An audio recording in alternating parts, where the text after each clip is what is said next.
ಮುಂದೆ ಗುರಿ ಇರಬೇಕು ಅಂದರೆ ಹಿಂದೆ ಉರಿತಿರಬೇಕು. ಆವಾಗಲೇ ನಾವು ಜೀವನದಲ್ಲಿ ಮುಂದೆ ಹೋಗೋಕ್ಕೆ ಸಾಧ್ಯ. ಬದುಕಕ್ಕೆ ಆಗಲ್ಲ ಅಂದವನು ಮಣ್ಣು ಸೇರ್ತಾನೆ, ಬದುಕ್ತೀನಿ ಅನ್ನೋನು ಹೊಸ ಇತಿಹಾಸ ಬರೀತಾನೆ. ಮೈ ಡಿಯರ್ ಫ್ರೆಂಡ್, ತಲೆಯಿಂದ ಬೇಡವಾದದ್ದನ್ನು ತೆಗೆದುಹಾಕೋದಕ್ಕೆ ಜಾಣತನದ ಜೊತೆ ಧೈರ್ಯ ಕೂಡ ಬೇಕು. ಅದು ಸಾಧ್ಯವಾದಾಗ ಮಾತ್ರ ತಲೆ ಎತ್ತಿ ನಡೆಯೋದಕ್ಕೊಂದು ಅರ್ಥ ಬರುತ್ತೆ.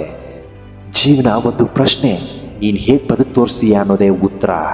ಮನುಷ್ಯ ಮನೆ ಬದಲಾಯಿಸ್ತಾನೆ, ಊರು ಬದಲಾಯಿಸ್ತಾನೆ, ಬಟ್ಟೆ ಬದಲಾಯಿಸ್ತಾನೆ, ಸಂಬಂಧಗಳನ್ನು ಬದಲಾಯಿಸ್ತಾನೆ, ಅಷ್ಟೇ ಯಾಕೆ ಸ್ನೇಹಿತರನ್ನು ಕೂಡ ಬದಲಾಯಿಸ್ತಾನೆ. ಆದರೂ ಅವನಿಗೆ ನೆಮ್ಮದಿ ಇರಲ್ಲ. ಯಾಕೆ ಗೊತ್ತಾ? ಯಾಕಂದರೆ ಅವನು ತನ್ನನ್ನು ತಾನು ಬದಲಾಯಿಸಿಕೊಳ್ಳೋದಿಲ್ಲ. ಮೊದಲು ನೀನು ಬದಲಾಗೋ ಮೈ ಡಿಯರ್ ಫ್ರೆಂಡ್, ಆಮೇಲೆ ಜಗತ್ತಿನ ವಿಷಯ.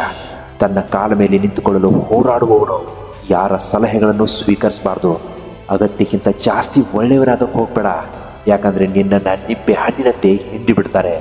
ನಿನ್ನಿಷ್ಟದಂತೆ ನೀನು ಬದುಕಬೇಕು, ಆಗ ಮಾತ್ರ ಜೀವನಕ್ಕೆ ಅರ್ಥ. ಇಲ್ಲ ಅಂದರೆ ನಿನ್ನ ಬದುಕೇ ವ್ಯರ್ಥ. ಕಾಲರ್ ಮೇಲೆ ಎತ್ಕೊಂಡು ತಿರುಗಾಡು, ಯಾಕಂದರೆ ನೀನು ಯಾರ ಮನೆ ಮುರಿದಿಲ್ಲ, ಯಾರ ಕುತ್ತಿಗೆ ಕೊಯ್ದು ಜೀವನ ಸಾಗಿಸ್ತಾ ಇಲ್ಲ, ಯಾರಿಗೂ ಮೋಸ ಮಾಡಿ ನೀನು ಬದುಕ್ತಾ ಇಲ್ಲ. ನಿನ್ನನ್ನು ನೀನು ನಂಬಿ ಬದುಕ್ತಾ ಇದೀಯಾ. ಮೈ ಡಿಯರ್ ಫ್ರೆಂಡ್, ಮುಂದೆ ಸಾಗು. ಗೆದ್ರೆ ಮಂದಹಾಸ, ಅದೇ ಸೋತು ಗೆದ್ರೆ ಇತಿಹಾಸ. ನೀನು ನಂಬಿಕೆಯಲ್ಲಿ ಮೋಸ ಹೋಗಿರಬಹುದು, ಆದರೆ ಜೀವನದಲ್ಲಿ ಯಾವತ್ತೂ ಸೋಲೋದಿಲ್ಲ.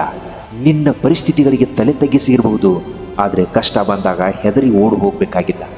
ನೀನು ಸಂಬಂಧಗಳನ್ನು ಉಳಿಸಿಕೊಳ್ಳದೇ ಇರಬಹುದು, ಆದರೆ ಇನ್ನೊಬ್ಬರ ಜೀವನದ ಜೊತೆ ಯಾವತ್ತೂ ಆಟ ಆಡಿದವನಲ್ಲ. ನಿನ್ನ ಸಮಸ್ಯೆಗಳನ್ನು, ನಿನ್ನ ನೋವುಗಳನ್ನು ಮತ್ತೊಬ್ಬರ ಜೊತೆ ಯಾವತ್ತೂ ಹಂಚ್ಕೋಬೇಡ. ಯಾಕಂದರೆ ಜನ ನಿನ್ನನ್ನು ನೋಡಿ ಗೇಲಿ ಮಾಡಿಕೊಂಡು ನಗೋದ್ರ ಜೊತೆಗೆ ನಿನ್ನ ದುರ್ಬಲತೆಗಳ ಲಾಭವನ್ನು ಪಡಿತಾರೆ. ನಿನ್ನನ್ನು ನೀನು ಹೇಗೆ ರೂಪಿಸ್ಕೋಬೇಕು ಅಂದರೆ, ನಿನ್ನ ಬದುಕಿನಲ್ಲಿ ಅವಕಾಶಗಳು ತೆರೆದುಕೊಂಡಾಗ ನಿನ್ನ ದೇಹ ಮತ್ತು ಮನಸ್ಸುಗಳು ನಿನ್ನನ್ನು ಯಾವತ್ತೂ ತಡೆ ಹಿಡಿಬಾರ್ದು. ಮನುಷ್ಯನ ಮನಸ್ಸಿನ ಶಕ್ತಿಗೆ ಮಿತಿಯೇ ಇಲ್ಲ. ಬಳಸಿಕೊಳ್ಳುತ್ತಾ ಹೋದ ಹಾಗೆ ಅದು ಇನ್ನಷ್ಟು ಬೆಳೆಯುತ್ತಾನೇ ಹೋಗುತ್ತೆ. ಹೊರಡು, ಭಯವನ್ನು ಗೆಲ್ಲು, ನೀನೇನಾದರೂ ಸಾಧಿಸಿ ತೋರಿಸು. ಕೊನೆಗೊಂದು ಮಾತು ಹೇಳ್ತೀನಿ ಕೇಳು. ಪ್ರತಿ ಮುಂಜಾನೆಯೂ ನಿನ್ನ ಮುಂದೆ 2 ಆಯ್ಕೆಗಳಿರುತ್ತೆ. ಚೆನ್ನಾಗಿ ನಿದ್ದೆ ಮಾಡ್ತಾ ಕನಸು ಕಾಣೋದು, ಅಥವಾ ಎದ್ದು ನಿಂತು ಕನಸುಗಳನ್ನು ಬೆನ್ನಟ್ಟುವುದು. 2ರಲ್ಲಿ ಆಯ್ಕೆ ನಿನ್ನದಾಗಿರಬೇಕು. ಇಂತಹ ಮತ್ತೊಂದು ಕಂಟೆಂಟ್ ತಗೊಂಡು ನಾಳೆ ನಿಮ್ಮ ಮುಂದೆ ತಪ್ಪದೇ ಹಾಜರಾಗಿರ್ತೀನಿ. ಚಾನಲ್ ಒಂದು ವೇಳೆ ನೀವು ಸಬ್ಸ್ಕ್ರೈಬ್ ಮಾಡಿಲ್ಲ ಅಂದರೆ ದಯವಿಟ್ಟು ಸಬ್ಸ್ಕ್ರೈಬ್ ಮಾಡ್ಕೊಳ್ಳೋದನ್ನು ಮಾತ್ರ ಮರಿಬೇಡಿ. ನಮಸ್ಕಾರ, ಎಲ್ರಿಗೂ ಒಳ್ಳೆಯದಾಗಲಿ.